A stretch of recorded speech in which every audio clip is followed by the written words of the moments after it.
Hello! Nous allons voir comment utiliser ce rig. Ce rig qui est une balle de soccer, une balle de football.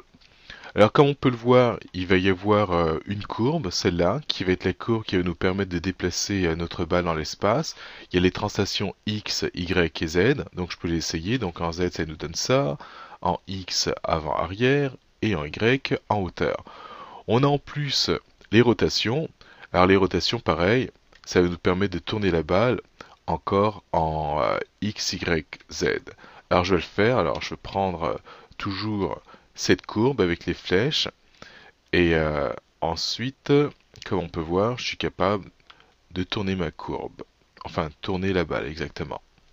Alors ça, c'était pour cette courbe-là qui va être la courbe principale pour finalement déplacer la balle.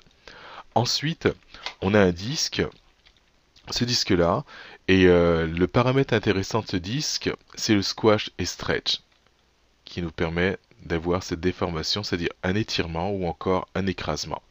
Alors je vais remettre ça à 0. On peut voir qu'il y a aussi, en plus de ce paramètre squash and stretch, encore des rotations et des translations. Alors, à quoi ça va nous servir ça? Tout simplement, je vais mettre exemple dans cette vue-là. Ça, en gris ici, ça va représenter mon sol. Et j'aimerais que la balle rebondisse sur le sol et aussi fasse un squash sur le sol. Donc je sélectionne la courbe qui va me permettre de déplacer la balle. Voilà, elle est sélectionnée. Donc ma balle en ce moment est posée sur le sol. Et ensuite, je vais sélectionner la courbe ici qui va nous permettre, en fait, le disque de faire du squash and stretch. Alors là, je le fais. Alors là, c'est moins intéressant comme ça dans la mesure où si je me mets à faire un squash, il va falloir en même temps que j'anime la courbe ici et que je me mette à descendre. Alors pour éviter cela, tout simplement ce que je vais faire, je vais utiliser le paramètre translate du disque. Donc là, ça serait squash anime qui serait le disque comme on peut le voir ici. Alors juste pour vous le montrer, donc ce disque-là. Et je vais le positionner au sol, finalement à l'endroit où je veux que le squash, on va dire, se fasse. Donc ça serait à peu près ici. Et une fois que c'est fait, maintenant je peux essayer mon squash and stretch. Et comme on peut le voir, j'ai pas besoin de déplacer la balle, le squash se fait tout seul. Alors je vais remettre tout ça à 0 pour le remettre au centre. Alors maintenant je vais vous montrer que je pourrais faire la même chose avec ce mur. Alors je vais prendre le paramètre ici, en fait le paramètre, c'est-à-dire la courbe ici qui va me permettre de déplacer la balle. Cette balle, je vais l'envoyer contre le mur.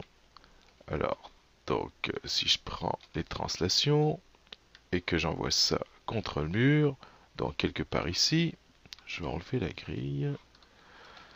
Et là, pareil, maintenant je vais prendre mon disque. Alors le disque, il est là. Alors lui, je vais le placer. Alors pour le placer, je vais commencer par faire une rotation de 90 degrés de ce disque. Donc tac, tac, tac, tac, tac. Et ensuite, je vais le pousser contre le mur.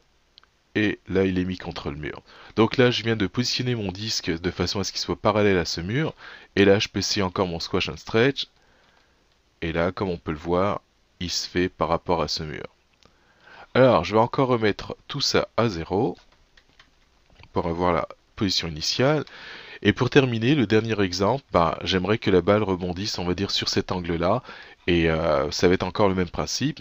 Je prends la balle, je la mets, on va dire, sur le mur, enfin sur la surface sur laquelle je veux qu'il y ait l'impact. Donc ça va être ça. Ensuite, je prends mon disque.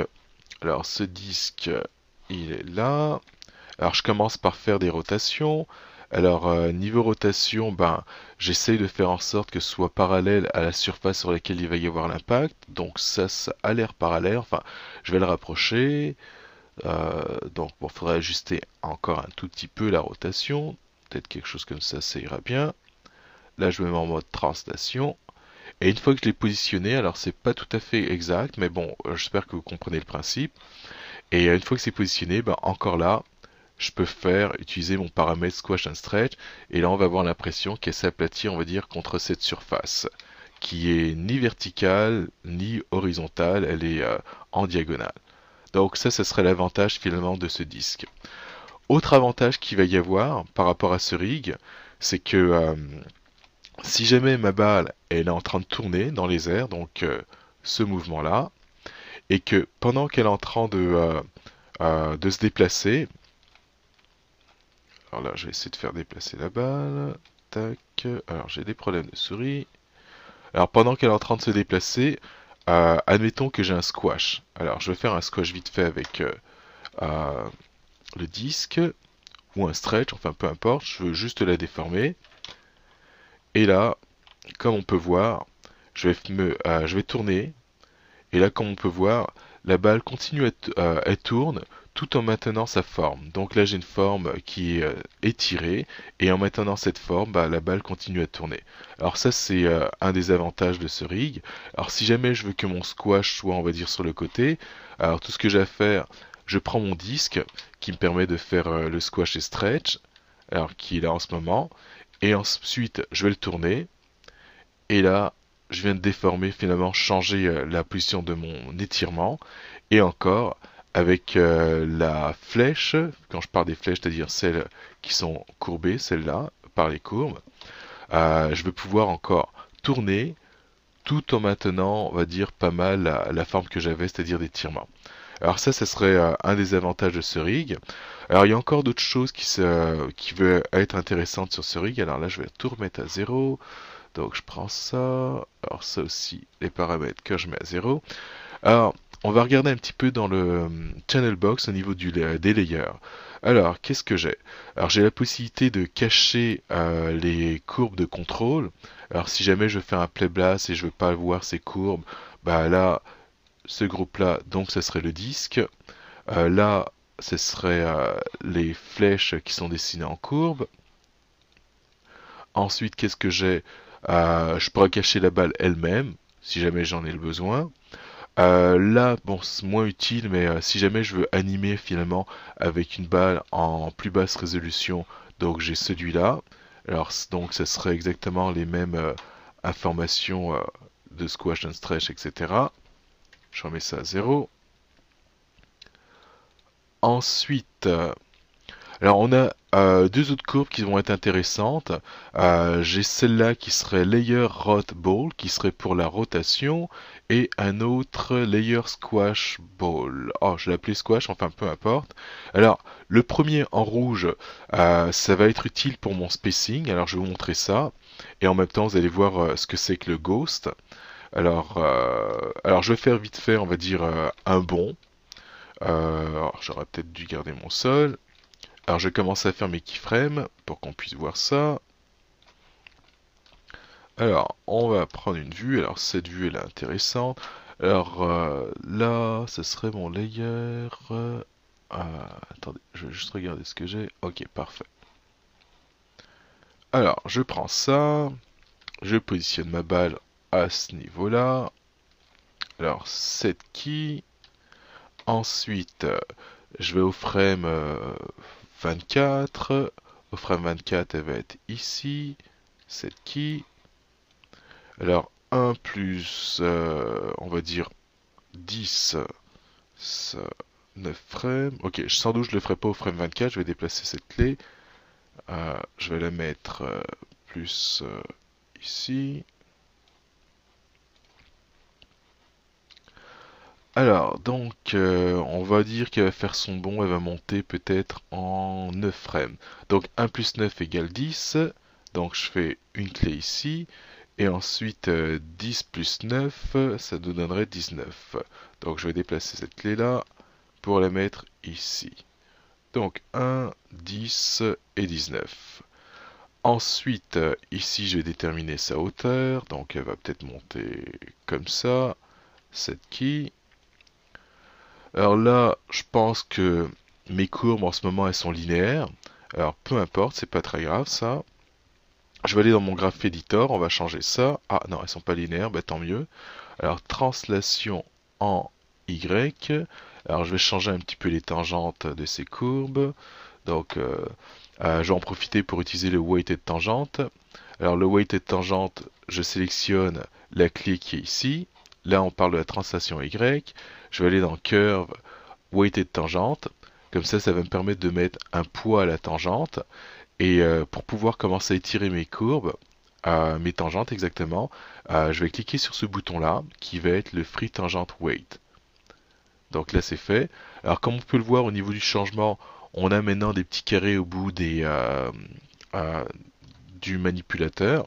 Alors, je vais sélectionner ce manipulateur, et là, je vais appuyer sur Shift et le bouton du milieu de ma souris, et je vais tirer de gauche à droite. Alors, j'ai vraiment un problème de souris avec cette machine. Ok, là, ça va un peu mieux. Alors maintenant, on va prendre des tangentes ici qu'on va ajuster. Alors ça. Alors je vais essayer de faire en sorte que la courbe soit symétrique. Alors je vais prendre un point de repère. À l'exemple, euh, on va prendre peut-être celui-là ici et donc faire en sorte que ça passe au même endroit. Donc ça. Alors là, je tire. Alors est-ce que c'est symétrique? Bon, à peu près. Donc là, je viens de définir ma courbe. Ensuite, je retourne voir ça. Alors que j'essaye. Ok, donc ça serait mon bon. Alors, cette courbe en rouge, alors l'utilité de cette courbe, j'aurais peut-être dû faire ça dans l'autre vue, bon, peu importe. Je vais juste faire une rotation de 90 degrés. 90, parfait. Alors, est-ce qu'on la voit maintenant? Parfait. Alors, voilà la courbe en rouge. Alors, à quoi va me servir? Vu que j'ai pas de déformation, on peut voir que cette courbe passe par le centre de la gravité de la balle. Et là, ça va me permettre de voir mon spacing. Et pour voir le spacing, je vais utiliser la fonction Ghost. Et plutôt que de faire un Ghost sur la balle entière, je vais faire un Ghost sur ce trait-là. Alors, là, je sélectionne la courbe qui va me servir au Ghost. Et là, je vais aller dans Animate. Et là, je vais choisir Ghost Selected. Je vais aller dans les options, un Reset, et là, je vais choisir Custom Frame Step. Et à partir de là, j'essaie avec ce qu'on a par défaut, 3-3. Si je fais Apply, là, on peut commencer à voir le spacing, c'est-à-dire, je vois 3 frames avant et 3 frames après. Alors, donc, exemple, ici, ce serait la position, on va dire, courante de ma balle. Et là, le frame d'avant, c'est ici, frame d'avant ici, et celui-là ici. Et les 3 frames d'après, ça va être 1, 2 et 3. Donc ça pourrait être intéressant afin de voir le spacing. Et là, là, ça sera la position au sol. Là, on a un grand espace, il diminue, il diminue, il diminue, il diminue. Donc en gros, ça donne le spacing que je voudrais, c'est-à-dire pour cette balle. Je vais changer les valeurs. Exemple, si je mets juste, alors avant, si j'en mets, on va dire 5, bon, je vais y aller même à 6, et après, je lui en demande, on va dire 0, et là je fais un apply, alors non, 0 peut-être qu'il prend pas, apply, non, c'est pas le fait qu'il prenne pas le 0, c'est tout simplement, j'ai pas sélectionné ma courbe que je veux, sur laquelle je vais faire le ghost. Alors, si je mets 0, parfait. Et là, donc, on peut voir qu'il n'y a aucune courbe en dessous. Et si j'avance, tac, tac. Et là, on peut voir les courbes avant. Donc, 1, 2, 3, 4, 5, 6. Alors, si je fais ça, alors là, ça a l'air d'être pas mal mon sommet. Et là, je redescends. Alors, je vais augmenter ce chiffre. Alors, si je le mets à 9, apply. Et là, j'ai mes 9 frames. Donc, ce serait une façon, on va dire, facile de voir le spacing en utilisant cette courbe. Pour enlever le ghost, je vais aller encore dans le menu Animate et je vais avoir deux façons de le faire. Donc, les deux façons vont être soit je fais un ghost all, et donc tous les objets qui auront un ghost, le ghost sera enlevé tout simplement.